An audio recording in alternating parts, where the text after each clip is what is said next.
J'ai observé mon père. Mon père s'appelait Jamel Augustin. Il était grand comme moi, costaud. Il était très charismatique, très influent. Et Dieu l'avait béni sur le plan financier. Et j'ai encore ici des images de mon père qui m'a mené à l'école maternelle. J'ai fréquenté... il y a une école maternelle ici à Bastos, à côté, une école maternelle canadienne. Mais j'ai toujours ces images des années plus tard de mon père qui m'a mené à 18h après les cours, je crois. Et il m'achetait des beignets, des gâteaux à la boulangerie, à Calafata. C'est des gâteaux en forme de S. Il y avait du sucre en haut comme ça, il y avait, voilà, c'était très beau. Et en fait, ce sont les choses qui m'ont marqué. Je ne savais pas que c'était aussi important. Et je me suis rendu compte que le père est un pilier pour la famille. D'accord? Il y a beaucoup d'hommes qui ont abandonné ce rôle-là, cette place dans la société, dans la famille. C'est pourquoi on a aujourd'hui des gens qui sont fatigués. Je cause avec beaucoup de gens, surtout souvent des gens qui viennent des Caraïbes et aussi d'Afrique. Et on se rend compte que l'un des problèmes que les gens ont, c'est le manque de pardon envers leurs parents, envers leur père surtout. Beaucoup de femmes ont des problèmes avec leur père. Beaucoup de femmes ont des problèmes avec leur père en fait. Et à cause de cela, qu'est-ce qui se passe? Elles n'avancent pas, elles sont bloquées. Il y a des gens qui ont des problèmes de stérilité parce qu'elles ne veulent plus parler à leur père. Le père a une place importante. Donc vous les hommes, je vous en supplie, ne soyez pas juste des donneurs de semences. D'accord? C'est vraiment un cœur à cœur que je fais avec vous, vous les hommes. Soyez des vrais pères. C'est quoi un père? Un père, c'est quelqu'un qui protège, d'accord? C'est quelqu'un qui pourvoit financièrement, qui s'occupe de sa famille. C'est aussi quelqu'un qui professe, c'est-à-dire il parle sur la vie de ses enfants et de sa femme, même de sa femme. Il donne une vision en fait. Il y a beaucoup de filles aujourd'hui qui sont désintégrées dans la vie parce que papa n'est pas là. Je suis allé un peu faire des études au niveau de la psychologie, c'était sur un site de psychologie, et j'ai même écrit un livre dessus, qui n'est pas encore sorti, comment accomplir sa destinée malgré l'absence d'un père. Ça va sortir peut-être courant 2021 par la grâce de Dieu. Et je vais vous parler de quelques avantages comme ça d'être un bon père pour les enfants. Je m'intéresse d'abord aux enfants ici, je vais parler de la femme après. Je parle d'abord des enfants. Vous allez être choqués. On dit qu'en fait l'implication du père est liée à des résultats positifs pour la santé des enfants chez les nourrissons. Comme une amélioration du gain de poids chez les prématurés, une amélioration du taux d'allaitement. En fait, un bébé qui vient de naître, quand son père est là, à côté de maman, l'enfant a tendance à prendre du poids, il est bien, il y a quelque chose, il y a une énergie en fait qui coule en lui. Je me suis rendu compte avec la naissance d'une petite dans la famille, je peux l'appeler comment? C'est l'enfant de ma belle-sœur, la petite sœur de ma femme, que en fait elle était à l'hôpital et le père n'était pas là. Et parce que le père n'était pas là, les services sociaux ont commencé à enquêter sur elle pour retirer l'enfant en fait, parce qu'on a l'impression qu'une jeune fille qui va accoucher et le père n'est pas là, on se dit d'avance que c'est une femme qui ne va pas pouvoir s'occuper de l'enfant. Donc en fait, il y a un système en France qui est mis en place pour qu'on t'arrache l'enfant, en fait, on le place. D'accord? Et donc en fait, nous on a dû intervenir, ma femme et moi, on dit là tous les jours pour montrer aux gens que, hey, elle a une famille. Hein. Et moi je jouais ce rôle en fait de père. Je me positionnais, puisque le gars n'était pas là. Donc je me positionnais, ma taille, mon corps, tout ça, pour dire qu'elle a une famille, on venait la voir tous les jours en fait. Pour dire que, attention, oui, c'était à ça, et on priait pour ça. Et en fait, le père a une place que vous n'imaginez pas. Qui connaît l'histoire du démoniaque de Gadara? Jésus traverse un côté de la mer, et il s'en va juste pour sauver quelqu'un, un démoniaque, un homme qui était possédé de près d'une légion, de 2000 démons. Et lorsqu'il le délivre, en fait, les démons quittent son corps. Le gars dit à Jésus, amène-moi avec toi. Je veux venir avec toi parce qu'il a vu la grâce, la libération. Jésus lui a dit quoi? Qui sait ce que Jésus lui a dit? Retourne à la maison, auprès des tiens. Pourquoi Jésus lui a dit ça? Ça aurait pu lui faire un autre disciple, non? Mais il a dit, retourne auprès des tiens et va dire ce que j'ai fait, ce que Dieu a fait pour toi, en fait. Et c'est là qu'on se rend compte que dans une famille, quand un père n'est pas présent, c'est comme si la maison est en danger, en fait. Et quand je parle de présence, je ne parle pas de présence physique. Ne confondez pas les choses, en fait. À un moment donné de ma vie, j'avais découvert mes talents de photographe. J'étais tellement dans la photographie que papa, j'ai oublié de passer du temps avec ma femme, en fait. En l'occurrence, ma fille qui était là, parce qu'elle est née 1 an après notre mariage. Et un jour, ma femme m'a dit un truc, elle m'a dit, tu sais, tu es là, Parce qu'elle se plaignait que je ne suis pas là. Je dis, mais Jowanda, je suis là à la maison. Qu'est-ce qui se passe en fait? Je suis là. Elle me dit, non, tu n'es pas là. En fait, elle était en train de m'expliquer que j'étais là, mais je n'étais pas là émotionnellement avec eux. Tu peux être dans la maison, toujours dans le bureau en train de travailler. Tu peux être à la maison, toujours en train de chercher de l'argent en fait. J'ai donc compris ça et j'ai commencé à améliorer les choses. Vous allez voir que la plupart des enfants qui deviennent des pervers narcissiques, le cas de Hitler, je suis allé étudier un peu son histoire, c'est un enfant, ses parents ne se souciaient pas trop de lui, son père surtout. Son père le battait tout le temps. Son père était tout le temps saoul. Et vous savez ce que Hitler a fait? Il a tué près de 6 millions de personnes. Le logiciel interne avait été déformé à cause du manque d'amour. Il a commencé à développer un caractère qui était nocif en fait. Voilà comment vous allez dans la société des délinquants, des filles qui sont dans la promiscuité sexuelle, qui sont dans les problèmes des grossesses en série, et vous les accusez, vous les traitez de tous les noms. On dit souvent les traînées, elles sont comme ça, elles sont cuisses légères, tout ça. Mais vous ne comprenez pas que ça vient d'où? Ça vient du noyau familial de la famille. D'accord? Les papas, ne cherchez pas seulement l'argent dans la vie. D'accord? C'est à ce côté, vous devez nourrir la famille, mais investissez du temps de qualité dans la famille avec vos enfants. Passez du temps avec les enfants. Une fois, une dame m'a appelé pour une prestation de 200 €. Je me souviens, je devais venir photographier ses vêtements. Et cet après-midi-là, j'avais prévu de rester avec ma famille. Et j'étais mal en fait. Je lui ai dit, bon, on fera la séance une autre fois où je suis obligé de te recommander quelqu'un d'autre. J'ai refusé 200 €. Peut-être pour 1 heure de shooting. Ce qui représente une grosse somme quand même. Et j'ai passé la journée avec ma femme et ma fille. Ce qui se passe, c'est que la semaine qui vient, la dame m'appelle. Elle me dit, je n'ai jamais vu ça dans ma vie. Un homme qui refuse de l'argent pour passer du temps avec sa famille. Elle me dit, tu m'as beaucoup enseigné. J'aimerais que mon mari comprenne ça. Je me suis dit, waouh. En fait, ta destinée peut être retardée, la destinée de l'enfant peut être retardée parce que le père n'est pas présent. Le message que j'ai, il est très simple, d'accord? J'ai observé dans ma famille, chez mes grands frères, mes cousins, les pères sont toujours en train de sortir, ils montent, ils descendent. On sort le matin, on revient le soir. Toujours en train de chercher quoi? L'argent. Entre-temps, les enfants, ils sont élevés par qui, les enfants? Par qui? Le voisin, non? Vous savez que beaucoup d'enfants sont violés au bas âge à cause de l'absence du père, la présence persuasive et protectrice du père. Quand vous allez voir, tu vas voir une fille qui a été abusée plusieurs fois dans son enfance. Où était le père? Il n'était jamais là. Hein? L'une des choses aussi qui marque en fait l'absence du père, c'est quoi? C'est que parfois on va prendre les cousins au village parce que papa n'est pas là. Papa voyage, on va aller prendre les cousins au village. Les cousins viennent violer les enfants dans la maison. Les cousins du village, ils viennent, ils voient l'enfant commence à grandir, ils abusent de l'enfant. Parfois, dans les maisons ici, là, vos enfants se couchent avec les cousins dans la même lit, les mêmes chambres. C'est-à-dire, vous avez 2 chambres dans la maison, 3 chambres, vous mélangez tout le monde dedans. Hein? C'est une erreur grave, en fait. J'ai commencé à observer ça, et c'est comme ça que la destinée des gens sont détruites. Lorsqu'un enfant est fragilisé au niveau de l'enfance, parce qu'on dit en psychologie que la personnalité de l'enfant se forme entre l'âge de 0 et 7 ans. C'est Bruce Lipton qui est un coach en neurosciences. De 0 à 7 ans, qu'est-ce que l'enfant vit? Si de 0 à 7 ans, le père n'est jamais là, l'enfant a qui comme image, comme repère? Lorsqu'on dit aussi que un enfant qui grandit a été élevé quoi? On dit qu'un enfant, c'est l'enfant de tout le village, que tout le monde est élevé. C'est une erreur en fait. On n'a qu'un seul père dans la vie, biologique je vais dire.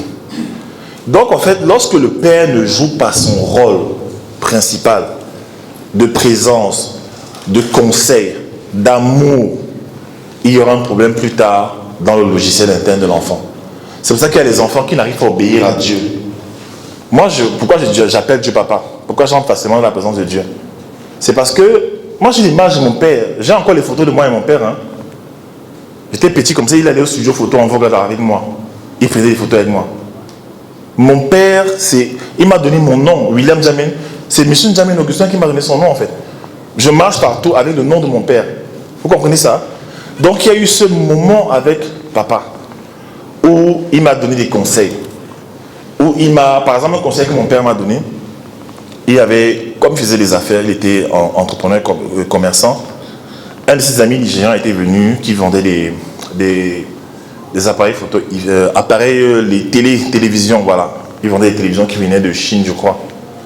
Et un jour, comme ça, là, moi, j'étais toujours gars poli. Il m'a donné 50 francs. J'ai pris les 50 francs. J'étais content. J'allais acheter des beignets avec. Le petit frère de mon père, qui travaillait avec mon père à l'époque au match central, a vu l'ami de mon père me donner l'argent. Et il allait dire à mon père que son ami m'a donné l'argent. Mon père m'a dit, écoute-moi bien. Écoute-moi bien. C'est la dernière fois qu'on te donne de l'argent et tu prends. Même si c'est un de mes amis, ne touche jamais l'argent des gens. Alors, j'ai obéi à ça. Vous voyez, mon père a gravé ça en moi pour la vie. Plus tard, un autre tonton, quelqu'un vient à la maison, en fait, à la gare, à l'Ikisono. Il part, il me donne l'argent hors du portail. C'est pourquoi les gens me sont en ça. Mais bref, il me donne l'argent. Et je me souviens de ce que mon père m'avait dit. Alors, qu'est-ce que je fais? J'avais appris que quand tu lances la pièce d'argent sur le toit, il y a un corbeau qui vient prendre. Donc je disais, corbeau, je t'envoie l'argent. Corbeau. En fait, je prends les pièces de 50 francs, je balance sur le toit. Et je ne sais pas ce que l'argent devient, j'avance, parce que je vais respecter mon père. Je me suis rendu compte quand je suis allé au Mozambique, quand Dieu m'amène au Mozambique, comme je suis grand et costaud, les gars garaient des voitures pour m'amener, pour que j'aille sortir avec des Américaines. C'est qu'au Mozambique, c'est ça en fait, il y a une perversion terrible là-bas. Et chaque fois, je me rappelais de tout ce que mon père m'avait dit. Malgré la galère financière, je n'avais pas d'argent. Je dormais parfois sans manger. Je me souvenais toujours de ce que mon père m'avait dit. Ne prends jamais l'argent des gens. Ne prends jamais l'argent des gens, en fait. Une parole comme ça, mais qui me suit jusqu'aujourd'hui. Si je t'offre un service et que j'ai l'impression que je ne t'ai pas donné assez, ma conscience va me juger. Il y a des gens à qui je rembourse des formations. Je rembourse comme ça, je dis, prends ton argent, je vais avoir des problèmes. Je ne vais pas gâter mon nom là-bas après dehors. Parce que mon père m'a donné ces valeurs-là. C'est très important. Donc, est-ce que vous savez que 75% en fait des enfants qui n'ont pas la présence du père, surtout les femmes, ont la chance en fait de tomber enceinte dans la grossesse. Les enfants qui n'ont pas la présence du père dans la maison ont 2 fois plus de chances en fait de devenir pauvres dans la vie. Quand vous allez dans les pénitentiaires américains, dans les prisons, même ici, hein, en Konengi, partout à Douala, lorsque vous interrogez la vie des enfants, des gens qui sont en prison incarcérés, ils vont toujours te dire que non, mon père n'était pas là. D'accord? Vous connaissez Didier Arafat? Sa mort tragique. C'était un leader, il a inspiré beaucoup. Didier Arafat, en fait, son histoire, c'est que son père était l'ami, il le battait, en fait. Il raconte son histoire. Mais il a réussi, grâce à son talent, à se hisser à un niveau. Mais à un moment donné, il a été rattrapé comme ses blessures. Parce qu'il était quelqu'un de très nerveux, en fait. Il bagarrait avec les gens. Il n'avait aucun respect pour les autorités que la vie lui apportait. Il avait les problèmes avec les politiciens, avec les musiciens. Tout le monde n'avait pas la notion de respect de les autorités. J'ai parlé de la loi de l'honneur, en fait. Et dans la vie, donc quand tu ne places pas, tu ne joues pas ton rôle de père en tant qu'autorité dans la famille par rapport à ton enfant, à un moment donné, dans la vie, il va avoir l'importance de respecter les autorités. Mais si tu ne respectes pas les autorités, qu'est-ce qui va se passer? Tu vas échouer, non? Si tu respectes les autorités, tu vas échouer. Vous allez voir des filles comme ça, elle est toujours nerveuse avec les gens. Tu ne lui parles pas fort. Elle est avec un fiancé, elle le fatigue. Pourquoi? Parce que le principe du père, le père n'était pas là. Donc en fait, mon message, c'est vraiment vous encourager à comprendre votre rôle. Il y a combien d'hommes ici dans la salle? Voilà. Est-ce que vous promettez d'être des bons pères? S'il vous plaît, soyez des bons papas. D'accord? Passez du temps avec vos enfants. Dans la destinée, Dieu envoie des mentors. Et Dieu m'a envoyé un couple d'Américains qui étaient mes parents spirituels, on va dire, aussi des sponsors, en fait, que Dieu a utilisés, des aides de destinée. J'ai fait quand au Mozambique, j'étais au lycée français de Maputo. Et Dieu a envoyé un homme d'affaires américain très riche qui me payait mes études. Et il m'a apporté non seulement cette présence masculine, aussi financière, mais j'avais admiré quelque chose chez ce couple, c'est que ce monsieur faisait tout avec sa femme. Quand il voulait prendre des décisions, par exemple, pour m'envoyer de l'argent, il disait « We are going to send you money today ». Tu vois, hein? Ou alors il disait que « My wife will send you money tonight ». Elle va t'envoyer de l'argent. Nous allons, toujours en train de dire « Non, non, non ». Et j'avais remarqué une chose, c'est quoi? C'est que ce papa, très riche, Il passait toutes ses vacances avec sa famille. Chaque année, il choisissait un pays dans le monde. Ils allaient rester là-bas. Donc j'ai vu ça. J'ai vu les photos sur Internet. Et quand ils sont venus en France me voir pendant un été, ils étaient tous là. Et je les ai observés. J'ai vu comment il aimait sa femme. C'est pour ça que j'aime ma femme comme ça. J'ai vu un modèle en fait. Oui. J'ai vu un modèle. J'ai vu un modèle en fait. Je viens d'une famille polygame où mon père avait plusieurs femmes. Et je ne vois jamais mon père faire les bises à ma mère. Je n'ai jamais vu ça. Je ne voyais pas ça en fait. C'était à la télé. Mais ce couple en fait m'a enseigné ça. Ce couple m'a enseigné ce principe en fait. Les blagues entre eux là. À un moment donné, je vois il est assis et son dos craque. Elle dit, he's getting old, really? He's getting old. Il est en train de vieillir. Le gars dit, pourquoi tu me dis ça? Il commence à chamailler un peu là, il rigole. C'est les blagues que j'avais jointes, hein, les mêmes blagues. Je me suis assis comme ça et dit, eh bien, voilà le genre de mariage que je veux. Et c'est un homme d'affaires très occupé, mais il est là pour ses enfants en fait. J'ai compris en fait que, comment dire ça, le rôle d'un père est très important. Je le voyais donner la vision à son fils. Et je le voyais aussi, puisqu'il m'avait pris comme un fils, me montrer comment faire pour réussir. C'est pour ça qu'à un moment donné, j'ai atteint un certain niveau de succès. Parce qu'il m'avait dit une chose. Tu as parlé de ça tout à l'heure, la loi de la visibilité. Comment se vendre. Quand j'allais à l'ambassade, chaque fois, j'allais toujours un peu nonchalamment là. On me refusait les visas. Il m'a dit que non, when you go there, you gotta sell yourself, man. You know, carry yourself. Bon, comporte-toi comme un grand. Il me disait ça. J'ai pas oublié ça jusqu'à aujourd'hui en fait. Et Dieu m'a connecté avec lui pour sentir l'odeur de la richesse.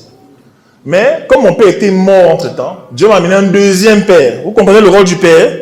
Tu manques de père, Dieu va chercher un homme dans une contrée lointaine pour jouer ce rôle en fait.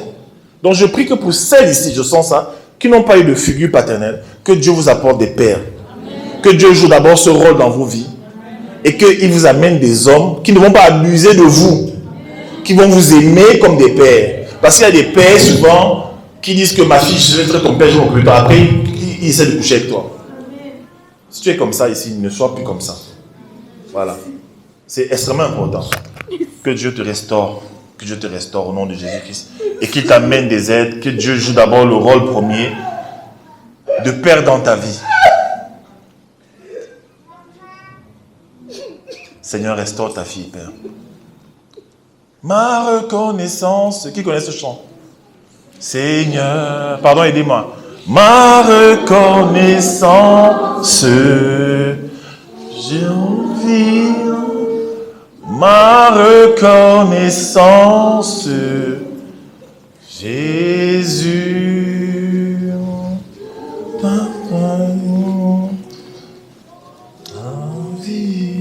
Merci Seigneur pour la... Hier, Dieu m'a dit qu'il y aurait une notion de guérison aujourd'hui. Ça commence là par la guérison des cœurs. Donc, que Dieu te restaure là où tu es. Chaque fois que j'écris mes messages, quand je vais parler, Dieu me dit, mets ça à côté et tu parles avec ton cœur en fait. Donc j'ai envie de vous parler avec mon cœur. Prenez-moi comme ça là, d'accord? L'essentiel c'est que le message passe. Que le Saint-Esprit vous restaure, d'accord? Donc en fait, les pères, je vous en supplie. L'enfant devient ce qu'il voit son père faire. Donc en fait, quand tu es présent près de tes enfants, tu aimes ta femme, tes enfants ont un modèle sur lequel avancer dans la vie. Ne soyez pas des papas qui négligent en fait la famille, qui sont délinquants. Si vous avez des amis qui vous éloignent beaucoup de votre foyer familial, coupez les relations avec eux en fait. Parce qu'il y a des niveaux de bénédiction que Dieu ne vous donnera jamais si vous n'êtes pas des bons pères. L'une des choses que j'apprends de mon père, l'apôtre Philippe Aubaker, il m'a dit, William, j'ai beau être un homme de Dieu, que Dieu utilise puissamment, mais je suis d'abord un père. Je le vois toujours avec ses enfants, avec sa femme. Même s'il voyage beaucoup, il est toujours là en fait. Et Dieu renforce encore cette image en moi. Les enfants que Dieu nous donne ne sont pas nos enfants en réalité. Nous sommes les intendants.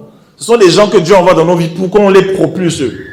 La Bible dit que heureux l'homme qui a beaucoup d'enfants. En fait, c'est comme des flèches dans son... Hein? Il les propulse vers leur destinée en fait. Et quand Dieu t'amène les enfants, il y a une destinée qui est attachée à leur vie. Si tu es un père irresponsable en fait, les enfants, qu'est-ce qu'ils vont faire? Ils vont emprunter aussi une trajectoire bizarre. Et demain, Dieu te demandera des comptes.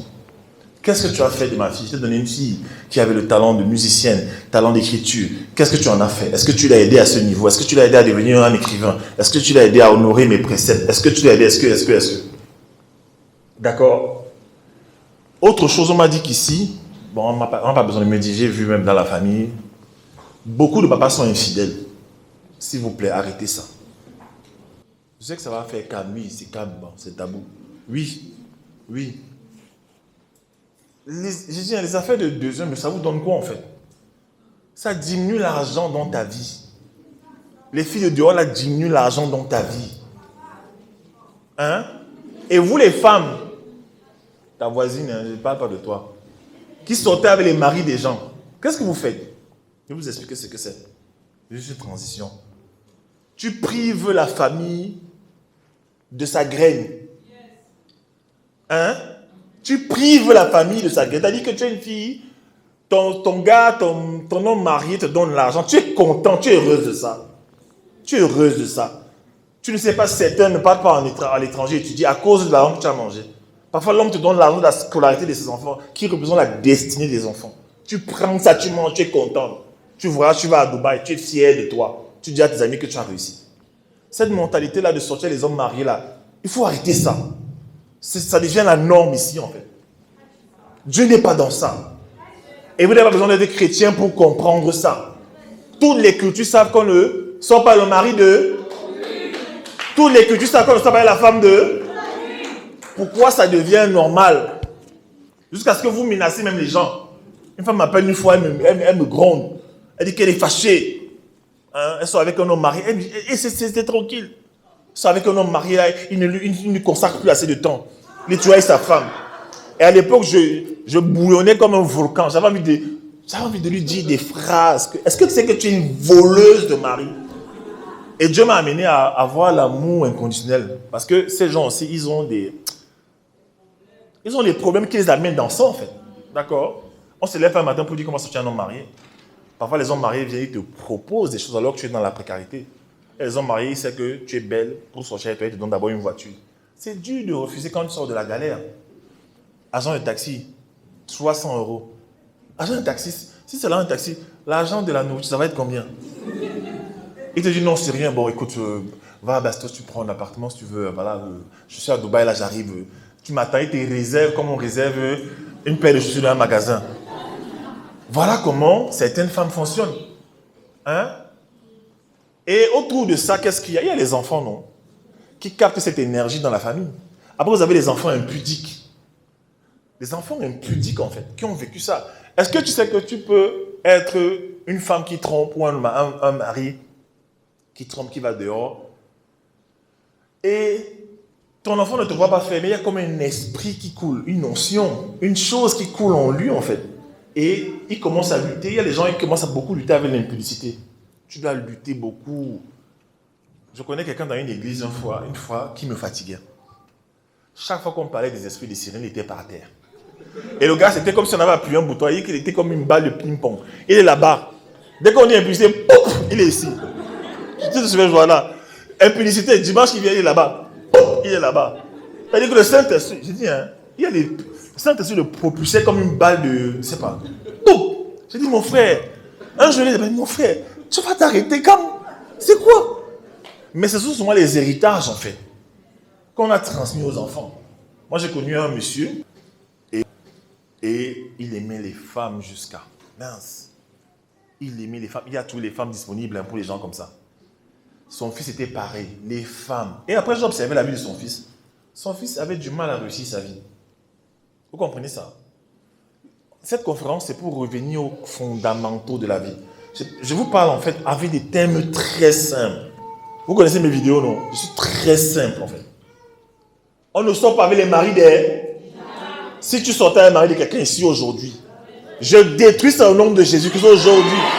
Tu arrêtes ça aujourd'hui. Parce que quand tu fais ça, tu ne vas jamais réussir. Encore un peu de temps. Ah, tu as le 4x4 derrière, il a acheté la Porsche Cayenne. Tu as l'appartement à Bastos. C'est ça que vous aimez. Tu crânes. Mais tu dors la nuit. Tu peux sortir avec le mari de quelqu'un, tu dors bien la nuit. Sortir avec la femme de quelqu'un, tu dors bien la nuit. Tout le temps. Tu vas à l'hôpital, la tension c'est à 17. C'est quoi? Tu es mince, mais tu as la tension à 17. Parce que ça ne va pas dans tes émotions. Tu as peur, tu es en train de voler. Et c'est comme ça qu'à un moment donné, tout ça sèche au niveau de toi. Et vous allez voir que ces hommes mariés là, c'est l'homme fort de ta vie, c'est lui qui donne l'argent. Tu vas voir chez ces filles-là, tout ce qu'elles ont, c'est l'homme qui a acheté. Même la brosse à dents. Elle n'a rien qu'elle achète elle-même. Donc elle n'a pas la capacité de produire sa richesse. Sa vie de galère commence le jour où l'homme porte son regard sur quelqu'un d'autre. Hein? J'insiste dessus. Quand je suis arrivé au Cameroun, il y a un mois, j'ai entendu la voix de Dieu qui m'a dit, parle des femmes qui prennent les maris des gens. J'ai dit, ouais Seigneur, j'ai appelé ça fatigué. On va encore... Ouais, j'ai fait comme si je n'avais pas entendu. Et après, je m'avais causé avec ma Karine, à Bonamou, ça dit, après, elle me révèle en fait cette problématique-là, où c'est cette dégradation-là. Et Dieu me dit, je t'ai dit de parler de ça. Tu ne parles pas de ce que tu veux, tu parles de ce que je t'ai dit en fait. Si vous arrêtez ça, vous faites confiance à Dieu, Dieu va vous montrer les moyens. De toute façon, vous avez eu les moyens pour prospérer aujourd'hui. Cette conférence est complète. À la conférence, on a parlé et elle est arrivée à un niveau où elle devait rompre sa relation avec cet homme qui s'occupait d'elle et de sa famille. Elle s'est mise devant, elle pleurait. Je vais alors faire comment? C'est lui qui me nourrit, c'est lui qui nourrit toute ma famille. Donc il a assiégé la famille financièrement. Et Dieu demande à la fille de lâcher l'homme. Et il va la bénir. C'est pas que Dieu va te bénir, que tu lâches le lendemain, tu as le même niveau d'argent. Hein. Tu mens. Tu vas passer par les galères. Tu peux même faire 3 ans. Il va te faire passer par le processus. Et beaucoup de femmes n'aiment pas le processus de la souffrance. Elles pouvaient sortir avec le mari de quelqu'un. Hein? Pourquoi je parle de ça alors que je parle de... Vous comprenez? Il faut appuyer dessus. Vous venez à des conférences comme ça, on parle de Dieu, mais dans ton téléphone, tu as le téléphone d'un homme marié. Déjà, efface ça maintenant. À la sortie, tu effaces. Ne dis pas après qu'il me harcèle. Tu peux. Si tu es harcèle, tu ne peux pas voir la police. Et quand elle donne l'argent, tu refuses l'argent. Ah, c'est dur, hein. Je prie que Dieu donne la capacité de refuser l'argent là. Hein? S'il vous plaît. Donc, la place de l'homme dans la famille qui réussit. Un homme doit être fidèle. Mais la base, en fait, et c'est ce qui manque chez beaucoup d'hommes.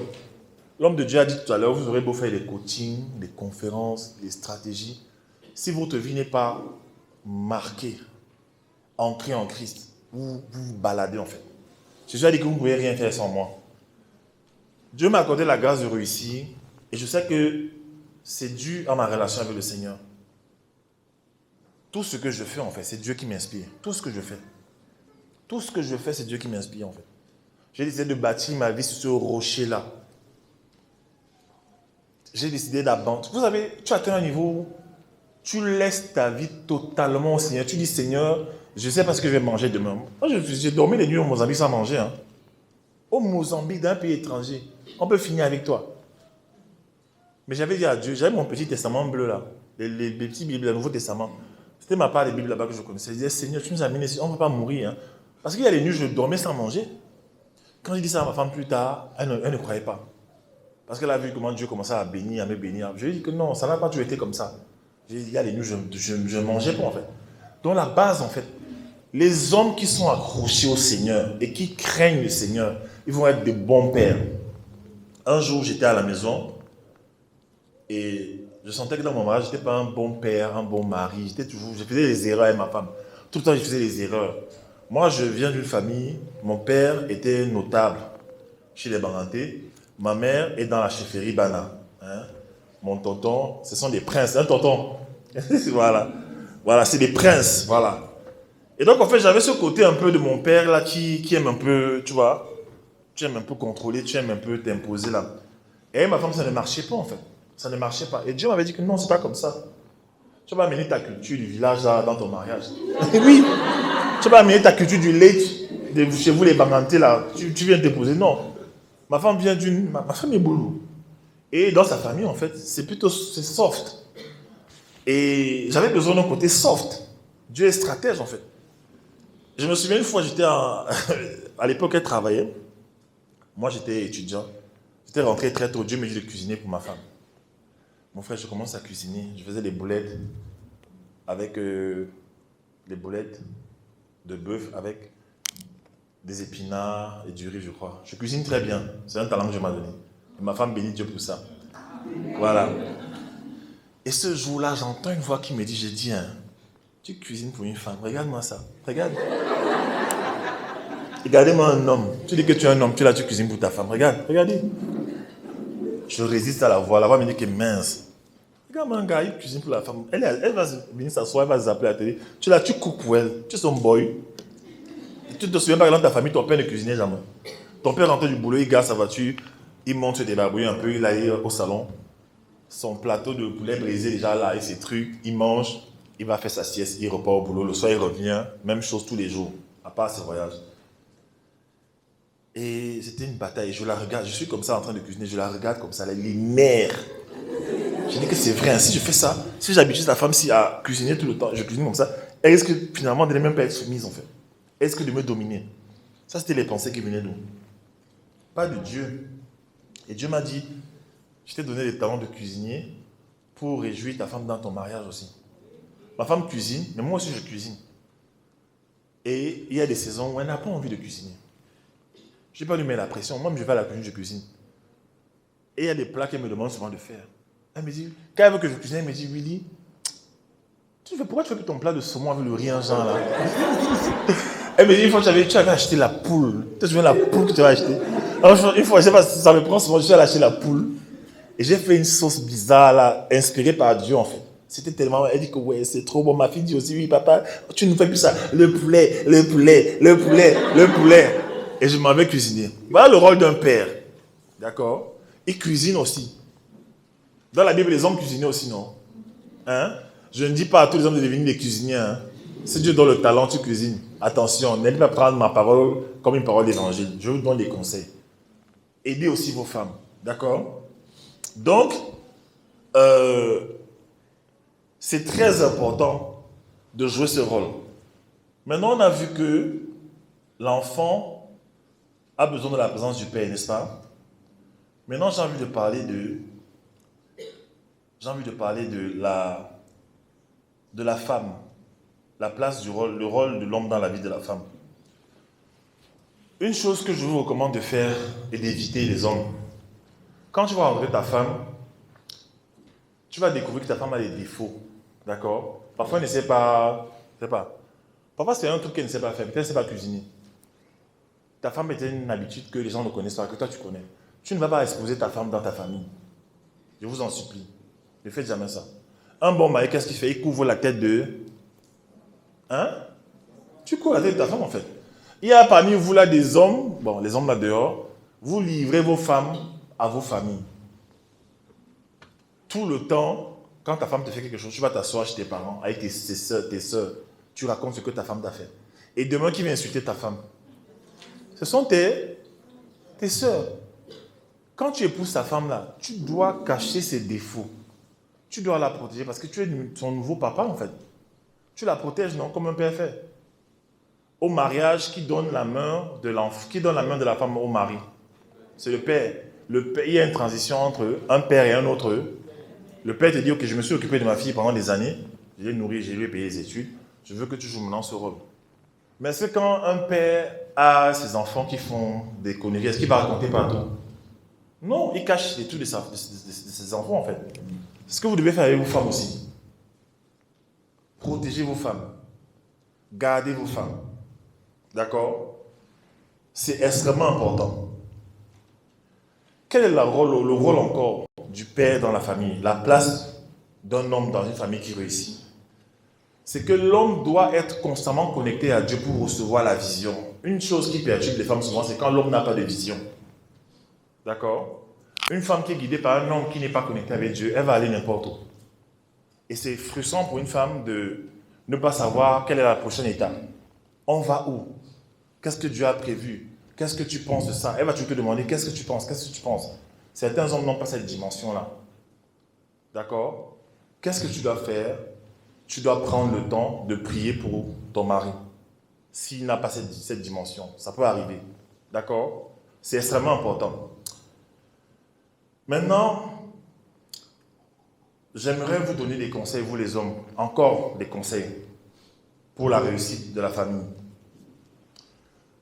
Tu dois avoir un domaine d'expertise, l'homme, à travers lequel Dieu t'impose dans la société. à travers lequel, en fait, tu vas bâtir quelque chose de puissant. C'est important. C'est dans cette dimension-là que la femme et l'enfant, les enfants vont couler.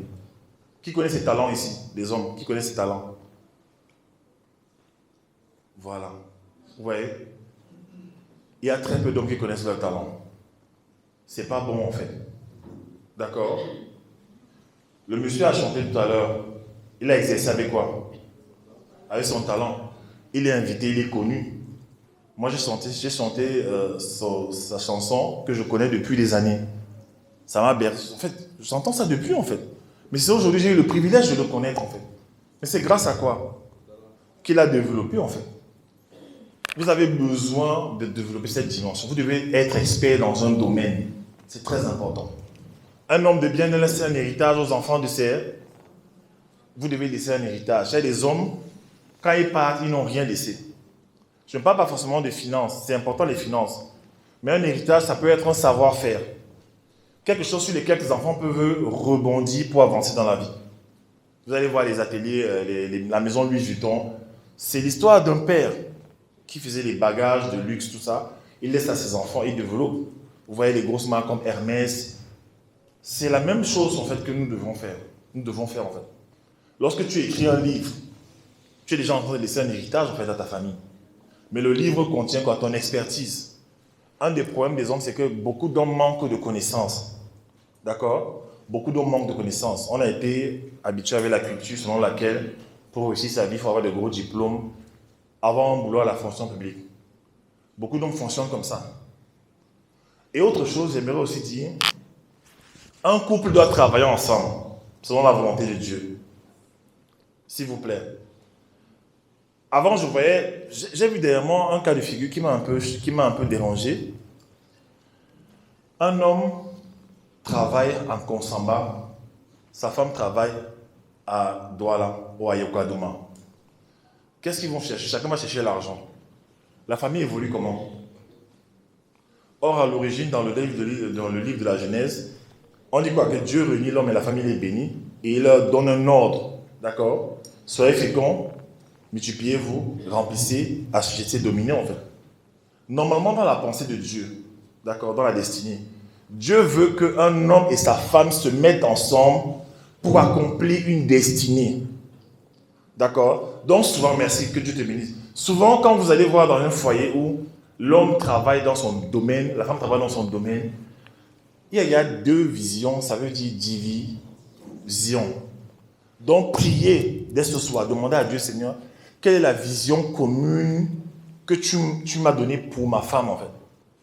Ma femme travaille dans une entreprise de transport. Dieu lui a demandé de quitter son entreprise. Je travaille dans une entreprise d'immobilier, chez Foncia et chez BizBiz. À un moment donné, Dieu m'a dit, tu quittes ce boulot. J'étais content. Il m'a dit, tu seras entrepreneur. J'étais content. Il a dit, waouh. Donc j'aurai des dos, je quitte. Je serai chez un patron qui me fatigue. Mais je rentre à la maison, je me rends compte que non, les dons ne sortent pas. Il faut créer les dos, il faut créer l'argent. Et c'est là que Dieu nous amène dans le principe du talent, du potentiel. Mais je me suis rendu compte que les talents que ma femme a sont complémentaires à mes talents. J'ai écrit un livre, je suis best-seller. Ma femme a aussi écrit un livre. On a mis le livre chez Amazon en 3 jours, il était 7e vente. Chez Amazon. Oui, son livre. Voilà. Tu peux montrer le livre, c'est là-bas en fait. Voilà. Donc en fait, Dieu prévoit que dans un couple, en fait, la société soit transformée. Vous connaissez les montagnes d'influence de la société, non? La famille, l'économie, le politique, l'art, le divertissement, le religieux, tout ça. Dans chacun de ces domaines-là, il y a des problèmes sérieux. D'accord? Les mariages aujourd'hui, il y a une dépravation sexuelle au Cameroun. Les mœurs dans les familles, ça ne va pas. Parmi vous, il y a des gens à qui Dieu va donner le message pour restaurer les familles. Oui. Parmi vous, certains. Il y a la montagne de l'économie, non? Voici quelqu'un, non? Martari, non? Que Dieu suscite avec son mari pour la montagne de l'économie. Chacun de vous a une sphère d'influence que Dieu va lui donner. Mais comment tu vas conquérir une sphère d'influence si toi et ta femme, vous êtes dans deux visions différentes, en fait? Donc le père doit être celui qui ramène sa femme, qui enseigne d'abord sa femme, mais qui ramène sa femme tout le temps à la vision.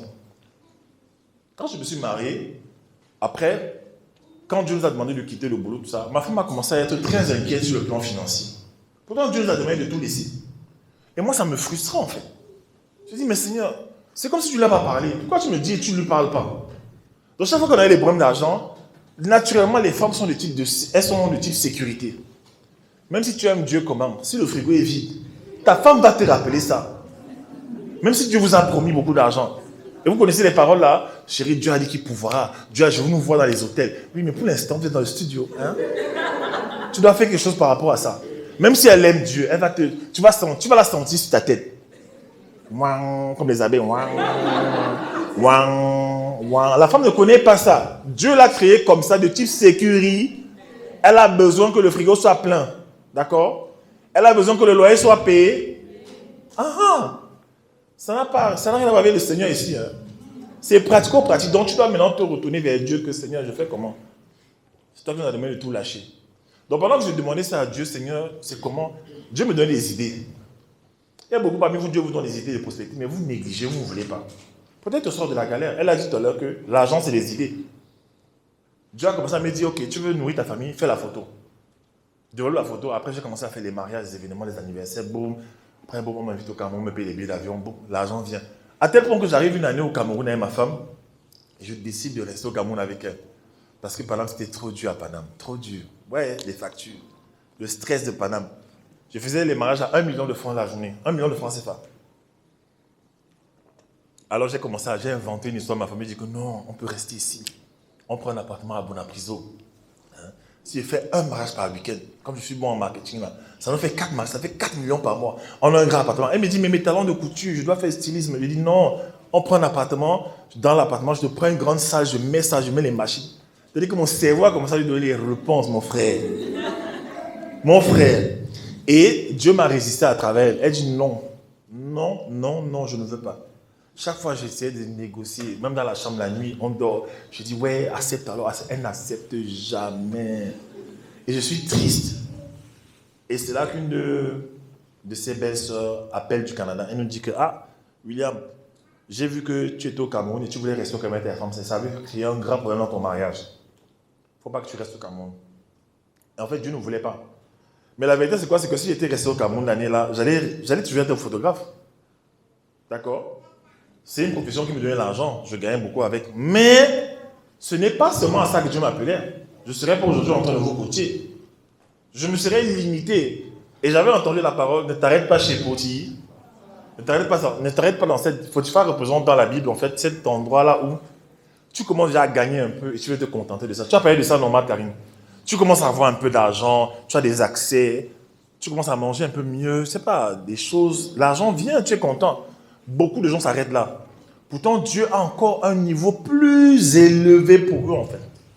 Donc, en fait, un homme, le père, la place du père dans une famille qui réussit, c'est un homme qui va toujours chercher à libérer ce que Dieu a déposé pour lui dans sa vie. Et après la photographie, quand je rentre sur Paris, le Seigneur commence à m'orienter dans le coaching. Et ma femme avait beaucoup de problèmes sur le plan émotionnel. Ceux qui la connaissent savent ce qu'elle dit souvent sur YouTube. Et Dieu m'avait dit, avant d'aller coacher les femmes dehors, parce que 98% de ma clientèle est féminine en fait. Beaucoup de femmes sont, mais voilà. Il m'a dit, avant de coacher les femmes dehors, coach d'abord les femmes dans ta maison en fait. Coach d'abord ta femme à la maison. Donc j'ai commencé un travail de talent sur elle. Voilà, aujourd'hui elle fait plein de trucs, elle écrit, elle enseigne merveilleusement bien, elle fait beaucoup de choses. C'est un entrepreneur ma femme. Vous comprenez ça? Et c'est après que je suis allé à un autre niveau. C'est pour expliquer quoi? Que le père donne la vision, le père amène sa famille vers un autre niveau. Ma fille veut me ressembler. C'est une grâce qu'un enfant veut ressembler à son père. Ma fille veut être comme moi. Elle me dit, apprends-moi le montage, papa, apprends-moi le montage, apprends-moi ceci. Puis je veux aussi parler. Elle veut faire les choses que je fais. Pourquoi? Parce que je suis en train de montrer un bon modèle. Voilà ce qu'un père fait. Un père doit être un modèle pour ses enfants. Il doit être digne d'être imité. Si ton enfant n'a pas envie de t'imiter, c'est pas très bon. Hein. Non, c'est pas très bon en fait. D'accord? Il faut prier pour ça. Et ton enfant aura envie de t'imiter quand il va te voir évoluer dans le domaine où Dieu t'appelle. La suite, c'est quoi? C'est que, il me reste combien de temps? La suite, c'est quoi? C'est que, un mari qui obéit à Dieu aussi, il inspire sa femme. D'accord? Je vais raconter une histoire. Quand j'ai écrit mon livre, mon livre Comment pensent ces hommes, je l'ai mis sur Amazon. Combien de temps? 10. 10. Ok. Je l'ai mis sur Amazon. Quelques jours après, je suis devenu numéro 1 des ventes. Et c'était extraordinaire. C'était une sensation, waouh. Et ça a activé quelque chose dans ma femme. Vous comprenez? Parce qu'elle avait son livre à écrire. Elle a ses livres à écrire depuis, mais elle traînait. Bon, tu vois, Dieu te dit de faire un truc, tu traînes. Et moi, je ne suis pas un gars qui traîne. Hein. Quand Dieu me dit le lendemain, je fais. Parce que je connais la bénédiction cachée derrière. Donc, un mari doit être une locomotive. Donc, dès que j'ai mis le livre sur Amazon, numéro 1 des ventes, c'est comme si l'onction là commençait à la déranger. Elle a dit que non, je dois travailler. Non, on va sortir. Non, je dois travailler. On va sortir, on va aller au cinéma. Non, je dois écrire. Je dis, hein, pour qu'elle écrive son livre, finisse son livre, il a fallu que moi je devienne numéro 1 chez Amazon. Je vous dis, je l'ai poussé en fait. C'est-à-dire je l'ai challengé sans me rendre compte. Parce que moi je suis une personne, Dieu me dit de faire un truc, je le fais. Quand je suis arrivé à Paris, au Cameroun, dès que j'ai atterri, il m'a dit conférence à Yaoundé. Tu dit ça, non? Voilà la conférence aujourd'hui. Donc j'obéis. Donc le mari, quoi, il doit challenger sa femme. Toujours être en train d'exceller. Et quand tu excelles, qu'est-ce que tu fais? Tu établis, en anglais on dit canvas. Tu établis un canevas dans ta famille. Un canevas d'excellence en fait. Que les membres de ta famille auront envie d'imiter. Donc ta femme veut imiter, elle veut rentrer dans son couloir. Et je sais que son livre sera numéro 1 sur Amazon, je sais. Parce que Dieu nous l'a dit en fait. Mais il a fallu qu'elle sorte son livre. Un mari aussi, c'est quoi? C'est un homme qui pousse sa femme. Parfois, elle n'aura pas envie de faire des choses. Tu dois la pousser à faire des choses. Pour la conférence à Douala, il y a une semaine, le livre n'était pas finalisé, elle avait tout fait. Il fallait ajouter quelques éléments. La même nuit, je lui ai donné 2 jours, que tu te donnes 2 jours, tu finis le livre. Parce que ça y a trop tenu. 2 jours, tu finis le livre. Et je lui ai dit, je vais aller dormir dans la chambre avec Gloria, dans l'autre chambre. Tu restes là, s'il faut même t'en faire, mais tu dois écrire le livre la cette nuit. Elle a travaillé jusqu'à 10h, le lendemain jusqu'à 11h. Le livre était fini. C'est là qu'on envoie à l'imprimerie, on imprime, on apporte à la conférence. Et dès que le livre est sorti, elle dit que Dieu a commencé à lui inspirer d'autres livres. D'autres livres en fait. Au moins 2 ou 3 livres encore. Vous comprenez ça? Donc l'homme doit être un catalyseur. L'homme doit être quelqu'un qui pousse. Ne sois pas un homme qui est paresseux. Un homme qui passe son temps de moi les jeux vidéo. Il y a des gens comme ça, les jeux vidéo tout le temps. Un homme qui est tout le temps au bar avec les potes. Tu dois exécuter la vision que Dieu te donne. Parce que qu'est-ce que Dieu fait? Il vient, il te montre ce que tu dois faire. Il te montre la suite du couple, ce qu'il a prévu pour vous. Et la femme, elle obéit aux suggestions que l'homme fait par rapport à ce que Dieu a dit. D'accord? C'est extrêmement important. Qu'est-ce que je peux dire d'autre? Bah, c'est tout. C'est tout. Voilà.